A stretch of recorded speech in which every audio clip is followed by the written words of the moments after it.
যদি আমাদের সকলের উদ্দেশ্য এটাই হয়ে থাকে তাহলে আমাদের এই মাহফিলটা সফল।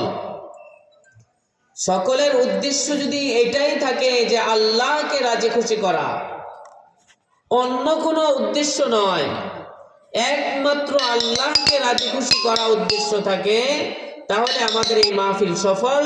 যদিও একজন এই মাহফিলের শ্রোতা হয়, যদিও কয়জন? একজন। আমাদের নিয়ত সঠিক আছে, একজন শ্রোতা আর একজন বক্তা, বাস মাহফিল কামিয়াবি অর্জন করেছে। কোন জিনিস কামিয়াবি অর্জন করার, বিজয় অর্জন করার জন্য আধিক্যতার প্রয়োজন হয় না। আমরা যদি কোরআনে কারীমের মধ্যে তাকাই, আল্লাহ রাব্বুল আলামিন কোরআনে কারীমের মধ্যে ইরশাদ করেছেন, কাম মিন ফিআতিন কালিলাতিন গালাবাত ফিআতান কাসীরাতাম বিইذনিল্লাহ। আল্লাহর হুকুমে ছোট ছোট দলগুলা বিশাল বড় দলের উপরে বিজয় অর্জন করে। যুদ্ধের ময়দানে এটা ঘটনা বলেছেন আল্লাহ তাআলা ঐতিহাসিক জালুতকে হত্যা করার ঘটনা। সেই ঐতিহাসিক ঘটনা দাউদ আলাইহিস সালাতু ওয়াস সালাম কর্তৃক, সেখানে সৈন্য সংখ্যা মাত্র মুসলমানদের 313 জন ছিল। এটা বদর যুদ্ধ নয়, এটা ইতিপূর্বে দাউদ আলাইহিস সালাতু ওয়াস সালামের যুগের কথা। তার প্রতিপক্ষ অনেক বিশাল বাহিনী ছিল, সেই এক একজন বিশাল দেহের অধিকারী ছিল। বর্ণিত আছে তাফসীরের কিতাবে, আমালেকা তাদের শরীর ছিল 60 হাত লম্বা। এত বিশাল বিশাল দেহের অধিকারী, এত মজবুত শক্তির অধিকারী এবং বিশাল বাহিনী পরাস্ত হয়েছে ছোট্ট একটা দল 313 জনের কাছে। কারণ কি? আল্লাহর সাহায্য এসেছে। তাদের মেন উদ্দেশ্য আর মাকসাদ আল্লাহকে রাজি খুশি করা। আমরা যদি আমাদের সামনে বদরের যুদ্ধের কথা সামনে রাখি, বদরের প্রান্তে মুসলমানদের সংখ্যা ছিল 313 জন। তার বিপরীত আবু জাহেলের নেতৃত্বে কাফেরদের সংখ্যা ছিল 1000। হাজারের মোকাবেলায় মাত্র 313 জনকে আল্লাহ তাআলা বিজয় দান করেছেন, তাদের মৌন প্রস্তুতির কারণে। ঐতিহাসিক যুদ্ধ মুতার যুদ্ধ শাম দেশে সংগঠিত হয়েছে। সেই রোমান সৈন্য ছিল 20 লাখ, তার বিপরীতে মুসলিম সৈন্য ছিল মাত্র 3000। সাহাবায়ে কেরাম যখন রোমান সৈন্যদের সংখ্যা শুনতে পাইলেন, কেউ কেউ পরামর্শ দিলেন, আমরা রাসূলুল্লাহ সাল্লাল্লাহু আলাইহি ওয়াসাল্লামের কাছে অবস্থা বর্ণনা করে খবর পাঠাই যে তাদের সংখ্যা তো অনেক বেশি, আমাদের সংখ্যা একবারে কম, আমরা কি যুদ্ধে যাব নাকি ফেরত আসব, নাকি আমাদের সহযোগিতায় অন্য সৈন্যদল পাঠাবেন?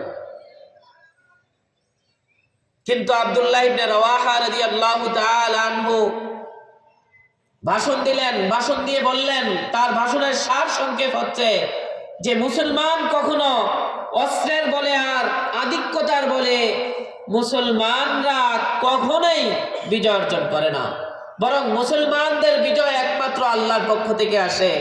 ওয়ামান নাসরু ইল্লা মিন ইনদিল্লাহিল আজিজ, যে একমাত্র সহযোগিতা, সাহায্য আর বিজয় আল্লাহর পক্ষ থেকে আসে। বাস এই কথা শুনে সমস্ত সাহাবায়ে কেরাম প্রস্তুত হয়ে গিয়েছেন। সাহাবায়ে কেরাম একে একে করে শাহাদাত বরণ করেছেন। হযরত জাফর ইবনে আবি তালিব রাদিয়াল্লাহু তাআলা আনহু, আব্দুল্লাহ ইবনে রাওয়াহা রাদিয়াল্লাহু তাআলা আনহু, যায়েদ ইবনে হারিসা রাদিয়াল্লাহু তাআলা আনহু, তারা সৈন্যর সেনাপতি ছিল রাসূল সাল্লাল্লাহু আলাইহি ওয়াসাল্লাম কর্তৃক নিয়োগিত। সকলে শহীদ হয়ে গিয়েছেন। তাদের শহীদের পরে হযরতে খালিদ বিন ওয়ালিদ রাদিয়াল্লাহু তাআলা আনহু যুদ্ধের ঝান্ডা নিলেন এবং যুদ্ধ করতে লাগলেন। যুদ্ধের অবস্থা দেখে রোমান সৈন্য 20 লাখ পলায়ন করা শুরু করলো। মুসলিম সৈন্য কত? মাত্র 3000। মাত্র 20 লাখের তুলনায় 3000 কত? একবারে নগণ্য। এতটা সত্য মুসলমানদের হিম্মত আর নিয়ত, ইখলাস, আল্লাহকে সন্তুষ্টি করা, এই নিয়তের বদলে আল্লাহ তাআলা মুসলমানদেরকে বিজয় দিয়েছেন। তার বিপরীত যদি আমরা দেখি হুনাইনের যুদ্ধ, হুনাইনের যুদ্ধ মুসলমানরা অন্যান্য যুদ্ধের তুলনায় একটু বেশি ছিল। অন্যান্য যুদ্ধের তুলনায় হুনাইনের যুদ্ধে মুসলমানদের সংখ্যা একটু বেশি ছিল। এদিক দিয়ে ফাতে মক্কা, মক্কা বিজয় হইল, অন্যদিক থেকে মদিনা থেকে সাহাবায়ে কেরাম আসলো, সব মিলে সংখ্যা অনেক বেড়ে গেল।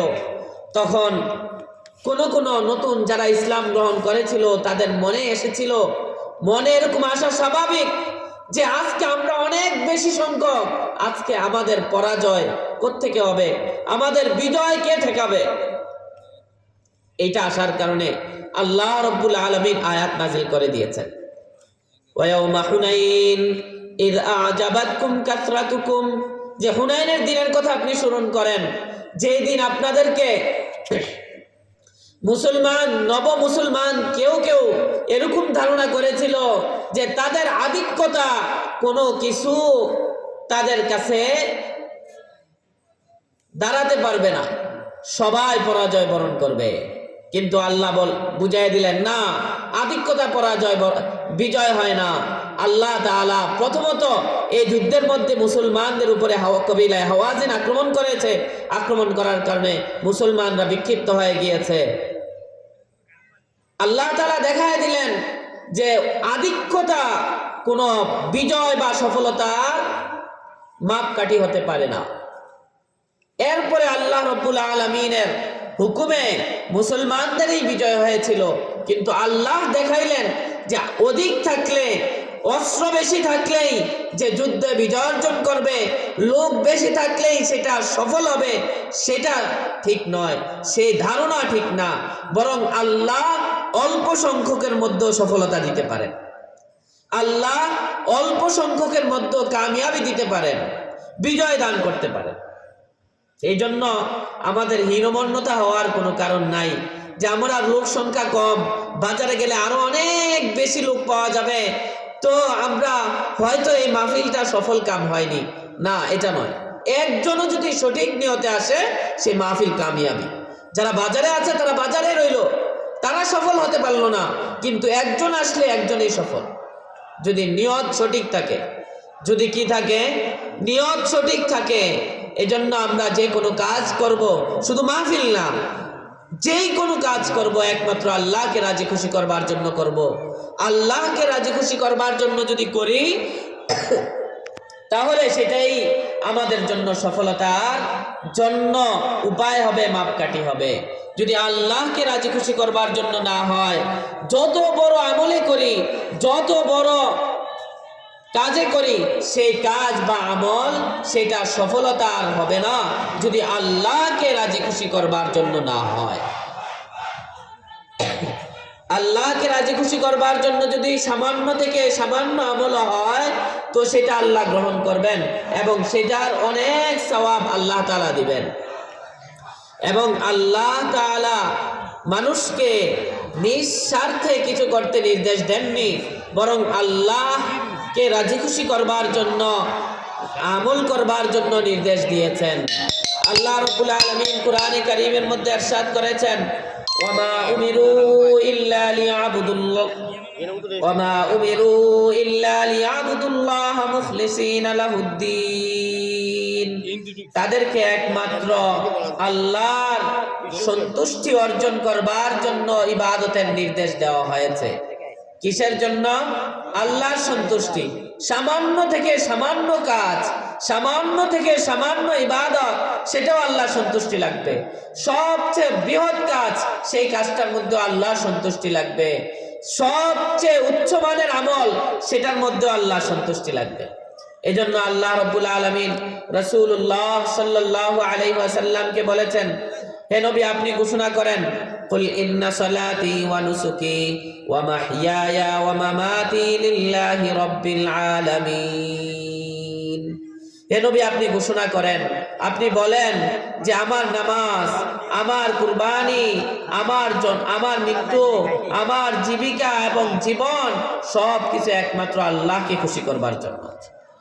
আমি দুনিয়াতে বেঁচে থাকা, দুনিয়ার প্রত্যেকটা আমার নকল এবং হরকত, প্রত্যেকটা কথা, প্রত্যেকটা বলা, প্রত্যেকটা চলা, প্রত্যেকটা আমল করা, সব কয়টা একমাত্র আল্লাহকে রাজি খুশি করবার জন্য, সেটা আপনি ঘোষণা করেন।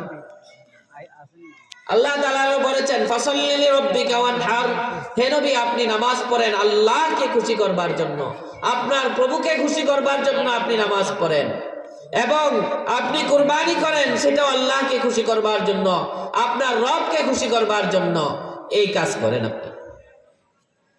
তো আল্লাহ নির্দেশ দিয়েছেন, আল্লাহ যেই আমল আল্লাহর সন্তুষ্টির জন্য হয় সেটাই গ্রহণ করেন, যেটা আল্লাহর সন্তুষ্টির জন্য হয় না সেটা আল্লাহ গ্রহণ করেন না।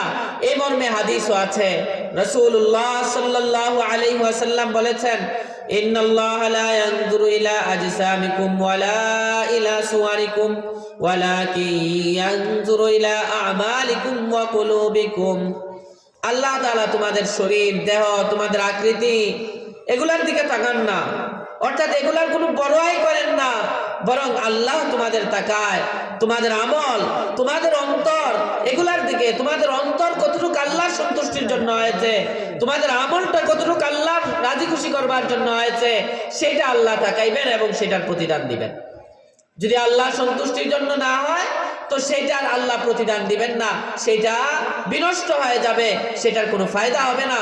আয়াতে কারিমার মধ্যে সেই সংক্রান্ত বিষয় আল্লাহ তাআলা বলেছেন, সেটা হচ্ছে মরুভূমির মরীচিকার মতো একজন পিপাসিত ব্যক্তি মরুভূমির মরীচিকাকে পানি মনে করে এবং পানি মনে করে সেখানে দৌড়ে যায়, গিয়ে দেখে সেখানে পানি বলতে কিছু থাকে না।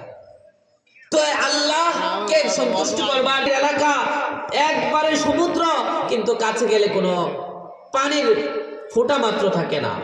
আমলগুলো তেমন হয়ে যায় যেন মনে হয় যে একবারে সব আমল করে বিশাল আমলের স্তূপ করে ফেলেছে, রোজা রেখেছে, নামাজ পড়েছে, আরো যা যা করার দরকার, হজ করেছে, জিহাদ করেছে, ইলম শিখছে এবং অন্যকে শিক্ষা দিয়েছে, দান করেছে এবং দ্বীনি কাজে সহযোগিতা করেছে, সব করেছে, কিন্তু সেগুলার যদি নিয়ত ঠিক না থাকে একটা বুঝাই দেখা যাবে, কিন্তু সেগুলার ফলাফল শূন্য হবে। সেটার দৃষ্টান্ত আল্লাহর রাসূল সাল্লাল্লাহু আলাইহি ওয়াসাল্লাম হাদিস শরীফের মধ্যে বলেছেন। রাসূল সাল্লাল্লাহু আলাইহি ওয়াসাল্লাম বলেছেন, কিয়ামতের দিন তিনজন ব্যক্তিকে বিচারের জন্য সর্বপ্রথম নিয়ে আসা হবে। একজন হচ্ছে শহীদ, আরেকজন হচ্ছে কারি এবং আলেম, আরেকজন হচ্ছে ধনাঢ্য ব্যক্তি, দানশীল ব্যক্তি। নিয়ে আসা হবে। হাদিস শরীফের মধ্যে আছে, রাসূলুল্লাহ সাল্লাল্লাহু আলাইহি ওয়াসাল্লাম বলেন, সর্বপ্রথম শহীদ ব্যক্তিকে নিয়ে আসা হবে। আল্লাহ তাআলা তাকে বলবেন, আমি তোমাকে বীরত্ব দিয়েছি, আমি তোমাকে শক্তি দিয়েছি এবং এমন এমন নিয়ামত দান করেছি যেগুলা তুমি আল্লাহর রাস্তায় খোয়াইতে পারতে, আল্লাহর রাস্তায় ব্যয় করতে পারতে, তুমি কি করেছো?